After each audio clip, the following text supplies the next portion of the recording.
kamu masuk ke breakout room 4 ini ke Universitas Brawijaya, kamu emang berarti tertarik buat masuk UB? Jadi prioritasku sih. Oh, kamu prioritas UB mau jurusan apa emang ya? Aku mau masuk ke sistem informasi. Oh, sistem informasi berarti IT ya? Ya, Oh, oke. Pas banget. Aku juga IT tapi aku bukan sistem informasi. apa tuh Kak? Aku informatika. Satu fakultas cuman beda jurusan. Oke, kamu mau aku coba jelasin dulu tentang UB kali ya. Nanti kalau misalnya kamu mau nanya-nanya bisa langsung tanya aja. Oke, boleh-boleh. Oke. Kamu sekarang kelas berapa ya? Sekarang dari 12 kan? Iya, kelas 12. Oh, oke. Kalau Ntar- Kakaknya semester berapa? aku udah lulus. Oh, Ya, aku lulusnya udah 2020. oh, 2020. Ya, Alumni ya. aku alumni. Kamu asalnya dari mana? Aku dari Batu, Dari dari mana? Sorry. Kota Batu. Batu Malang. Ya. Walah, oke. Warlock ternyata. Ya, sih, aku coba share screen. Kamu SMA di mana berarti kalau kamu asli Batu? Oh, aku SMK sih kebetulan. SMK di mana? SMK 3. Tiga. SMK Oh, 3. itu di Batu apa di Malang? Iya, di Batunya. Di Batu juga ya. Oh, Kalau Kakak dari mana? aku dari Jakarta. Oh, jauh sangat. Ya, lumayan. Jadi aku mulai sharing dulu ya, mumpung apa cuman ada kamu sama siapa ini, oh Char, oh nggak ada namanya, nanti berdua kita bisa intim kita nanya-nanyanya. Oke, siap. Oke.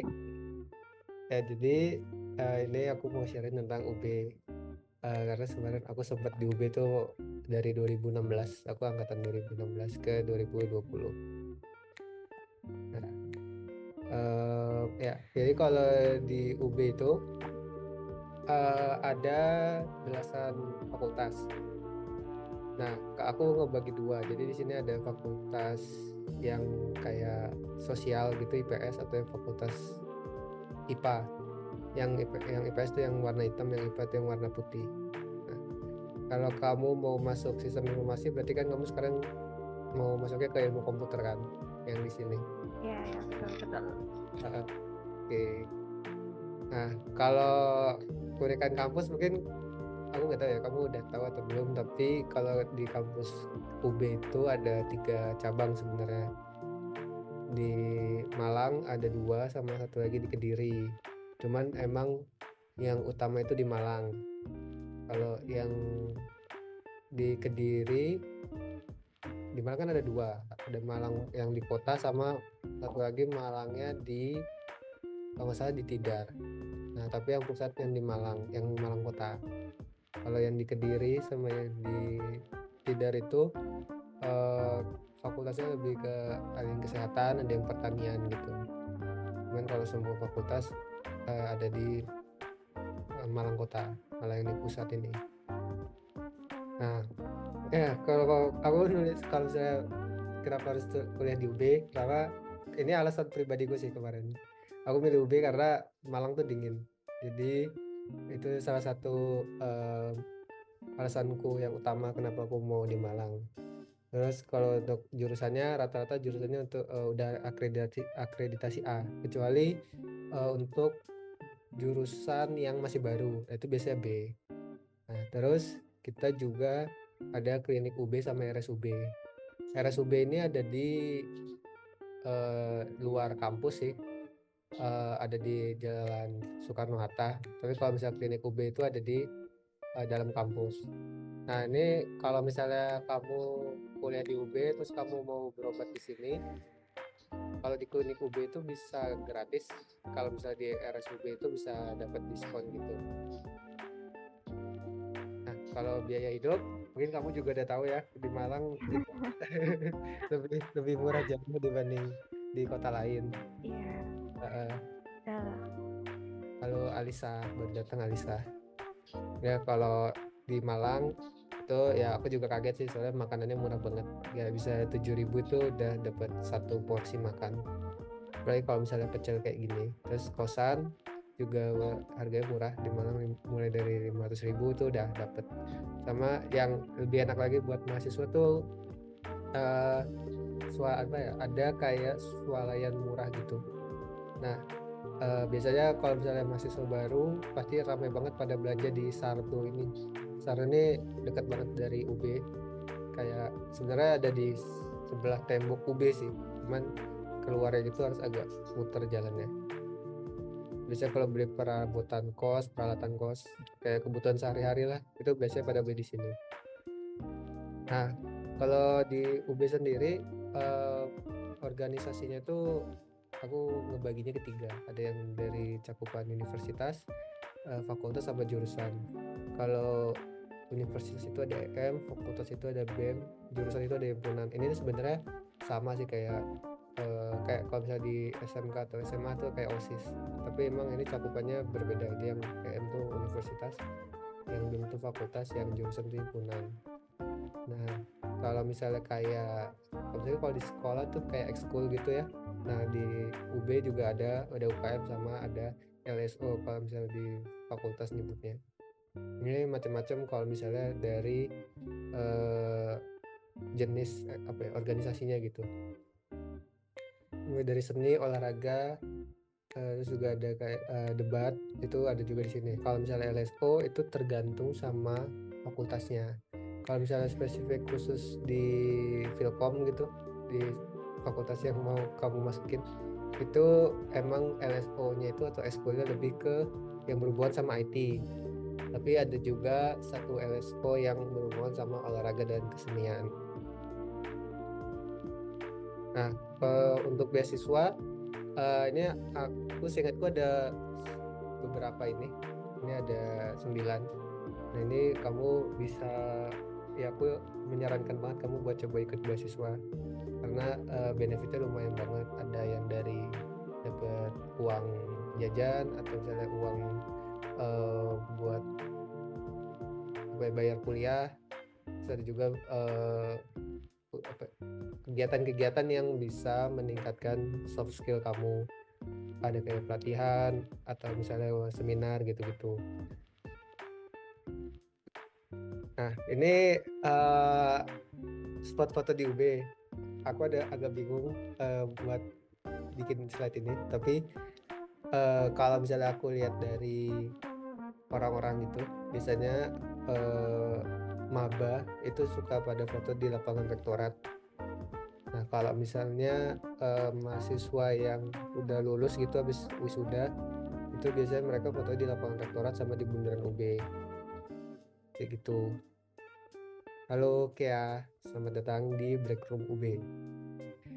Aku lanjut ya. Oh, udah selesai ternyata. Itu aja slide-nya. Mungkin ada yang mau ditanyain dari Aryan atau Kea atau Mbak yang pakai strip ini tentang UB. Mumpung yang ikut gak banyak, jadi bisa lebih banyak nanya. Apa ya? Mungkin review dulu deh dari kakaknya selama kuliah di UB itu gimana sih rasanya? Kuliah di UB, kamu mau tahu dari segi apa? Dari segi generalnya aja deh mungkin. General ya. Mungkin yang pertama aku enak UB itu kampusnya nggak gede ya. Jadi aku bisa kayak mau ke fakultas ini, mau ke fakultas ini, mau ke perpustakaan, mau ke kayak gedung serbaguna gitu, itu enak, dekat, tinggal jalan kaki. Jadi nggak perlu capek-capek jauh-jauh. Terus kalau di UB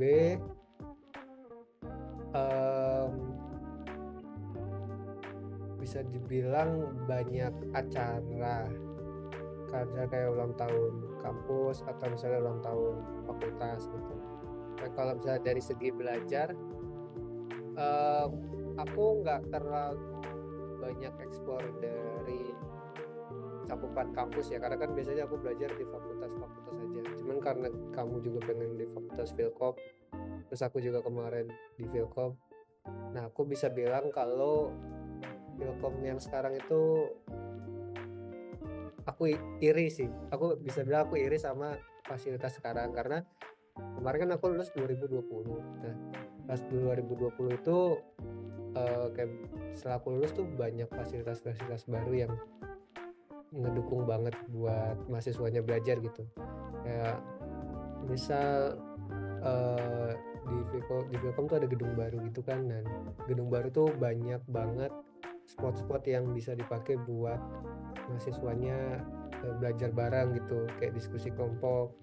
Terus juga kalau kamu butuh hiburan, misalnya kamu suka main game gitu ya, itu di gedung baru itu ada eh, kayak gaming room gitu loh. Jadi di sana ada kayak PS, ada kayak komputer gaming gitu-gitu.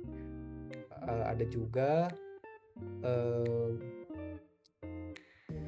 apa ya, bisa dibilang kayak area open space gitu, isinya kayak taman. Nah itu bener-bener gede tamannya yang di Vilkom, dan tamannya bagus gitu loh, kayak bukan taman seadanya kayak eh, lapangan rektorat ini kan cuma kayak rumput sama tanaman, tapi kalau yang di Vilkom tuh beneran banyak tempat duduknya, banyak mejanya juga, terus wifi-nya juga kenceng.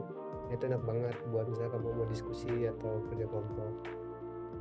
Em, Fasilitasnya bagian Vilkom itu ruangannya, mungkin ini juga ini sih eh, yang bikin aku itu, dulu tuh pas aku kuliah ruangannya tuh masih banyak yang belum ada AC-nya gitu, kayak ruangan lama. Nah kalau sekarang setahu aku tuh semua ruangan udah ada AC-nya. Terus juga di dalam ruangan itu eh, fasilitas yang buat mendukung belajar kayak proyektor gitu-gitu itu udah lengkap gitu loh. Jadi sebenarnya udah didukung banget dari pihak fakultas kalau misalnya kamu yang buat belajar gitu. Itu sih. Ada nggak yang masih kamu penasaran dan aku belum sempat mention tadi? Eh, ini nih gambaran kalau masuk ke Filkomnya UB sih. Oh, oke. Kak, menurut kakak tuh ngoding tuh susah apa gampang? Soalnya kan kalau di jurusan yang aku mau di sistem informasi kan juga pastinya ada ngodingnya juga kan. Ya, em, ngodingnya itu kamu SMK itu sekarang jurusan apa? Sebenarnya aku jurusannya di kafe, cuma di kafe itu ada peminatannya. Peminatannya tuh UI UX. Heeh, Nah, aku tuh dulu udah pernah magang di UI designer juga kan. Tapi heeh. mau pengen belajar ke UX-nya juga. Oh, oke. Oh, oke, oke. Berarti seenggaknya kamu udah ada bekal ya mau masuk ke Filkom. Soalnya dulu itu aku masih belas banget karena aku dari SMA kan. Jadi aku nggak pernah ngoding, nggak pernah ngedesain UI UX, jadi bener-bener baru dari nol banget. Oh, berarti dari nol banget, dari dasar banget ya. Iya, jadi kayak aku iri sama anak-anak SMK yang di angkatanku gitu, karena mereka kan udah ada pengalaman basic, bukan basic lagi sih, malah kayak udah ada yang jago juga malah kayak ngoding, kayak desain UI UX. Jadi kalau ibaratnya kalau kamu dari SMK tuh kayak kamu nyuri start gitu loh kalau misalnya masuk Filkom, dan itu bagus sih buat aku. Nah kalau dengan background kamu kayak gitu, terus pertanyaanmu ngoding susah atau enggak, itu sebenarnya balik lagi ya, karena tiap orang kan beda-beda gitu. Kalau misalnya aku sendiri, menurut aku ngoding tuh susah. Aku apa ya, nggak tertantang buat jadi jago di coding. Jadi makanya pas kuliah kemarin tuh aku agak kesusahan, bukan agak sih, kesusahan banget kalau misalnya lagi di mata kuliah yang coding. Nah makanya aku nggak fokus di coding. Kayak pas di coding itu kemarin aku kayak setidaknya nilaiku ngepas gitu loh, tapi aku lebih fokusnya di desain, karena kan di kampus itu ada mata kuliah UI UX juga ya, kayak ada beberapa mata kuliah yang relate sama UI UX. Nah itu aku benar-benar fokus di situ. Aku kayak ngedalaminnya UI UX tuh di matkul-matkul itu. Jadi kalau misalnya kamu udah punya pengalaman UI UX tapi kamu nanti masuk SI, Iya. itu kamu tetap ini aja sih, saranku kamu tetap nyobain semua, tetap maksimalin semua matkulnya, karena bisa aja buat aku ngoding susah tapi buat kamu enggak gitu kan. Dan enaknya lagi jurusan sistem informasi dibanding jurusan aku yang informatika, kalau di jurusan aku kan cuman belajar ngoding sama desain lah, dua itulah secara intinya. Tapi kan kalau di sistem informasi itu nanti kamu belajar bisnis juga. Nah, itu juga apa ya? Enak juga. Jadi kamu ada pelajaran atau matkul lain yang nambah skill set kamu nanti pas misalnya kamu udah lulus. Dan biasanya lulusan sistem informasi itu ya kalau nggak fokusnya jadi programmer atau fokusnya ke UI UX, itu biasanya fokusnya ke yang relate sama bisnis itu, misalnya kayak bisnis analis. Itu biasanya seingat aku teman-teman aku sama adik tingkat aku kayak gitu sih. Terus aku juga pernah dapat review juga dari kakak kelasku. Katanya kan kalau di itu kan ada live codingnya ya. Jadi aku tuh makin kayak Oh rajinnya tuh di situnya. Soalnya kan aku kan gak terlalu jago banget. iya iya. Oh iya, biasanya kalau misalnya kita kayak UTS atau UAS itu ada dosen-dosen yang ujiannya itu live coding. Ya takut banget. Nah itu sebenarnya kan apa ya, kalau kamu mungkin kamu takut sekarang karena kamu emang belum pernah ngoding, atau kamu di SMK sempat ada pelajaran ngoding. Enggak belum. Nah iya kan, jadi sebenarnya eh, menurutku kamu nggak usah takut dulu sekarang karena kamu juga belum pernah belajar. Soalnya teman-teman aku yang dari SMA ke kuliah juga kan mereka baru belajar ngoding kan pas masuk itu kan semester 1 kan. Nah cuman eh, mereka tuh banyak banyak dari mereka yang emang ternyata pas nyobain ngoding tuh jadi suka gitu loh, jadi tertantang buat jago. Nah siapa tahu kamu kayak gitu, jadi kamu coba aja dulu daftar ke sistem informasi, terus nanti kalau misalnya keterima, semoga keterima, terus nanti kamu baru bisa belajar coding. Nah jadi dimaksimalin aja, karena kalaupun kamu ngerasa takut sekarang terus jadinya bikin kamu buat mengurungkan niat buat masuk ke sistem informasi, menurutku sayang sih. Karena juga apalagi kalau sistem informasi itu di semester 5 ke atas itu dia udah nggak banyak, mungkin bukan udah nggak banyak lagi, mungkin udah fokusnya udah bukan di ngoding lagi. Jadi Ya, sistem informasi itu fokus di matkul yang fokus ngoding itu semester 1 sampai 4. Nanti pas 5 ke atas itu kan udah mulai ada apa ya, ada keminatan gitu lah, jadi kayak kamu bisa milih mau fokusnya di bidang apa. Nah itu udah nggak ada matkul ngoding lagi sih, enaknya itu kalau sistem informasi.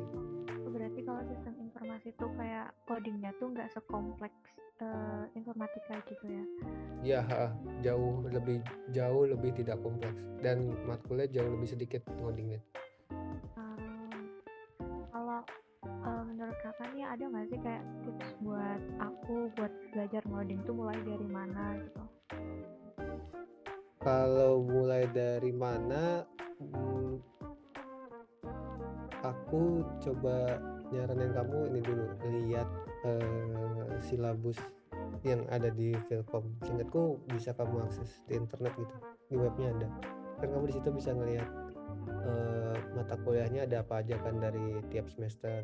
Nah itu coba kamu kulik-kulik. Seingat aku tuh dulu di Filkom tuh belajarnya bahasa pemrogramannya tuh Java. Jadi dari semester 1 tuh dikenalinnya Java.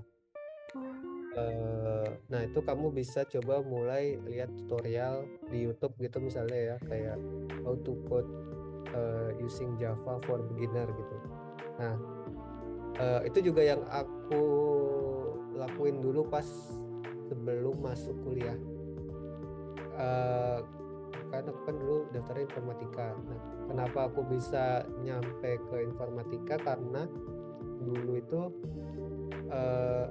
aku sempat ngulik-ngulik sendiri tentang coding gitu pas zaman SMA.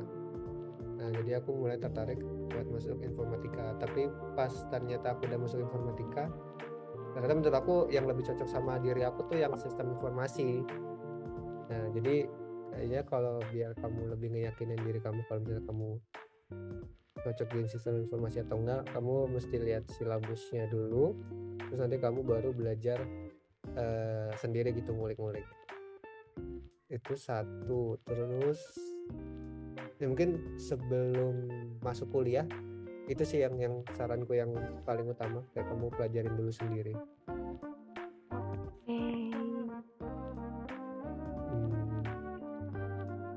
Terima kasih loh Kak. Sama-sama. Sistem informasi ya, ini sih kalau sama ini kan tadi aku sempat nyinggung ini kan, ada namanya LSO di sini. Nah LSO itu kan kayak ekskul gitu kan. Cuman kalau misalnya kayak di Fakultas Ilmu Komputer itu tuh LSO-nya emang mayoritas berhubungan sama IT. Nah, aku nyaranin kamu juga buat coba ikut LSO sih. Even dari semester 1 belum bisa daftar. Semester 2 kan baru bisa daftar itu setelah lulus ospek. Nah, ospek itu 1 semester kalau misalnya di UB. Jadi baru bisa daftar organisasi gitu semester 2. Jadi aku nyaranin kamu buat daftar LSO-nya gitu. Nah, nanti tuh kayak ada macam-macam LSO-nya.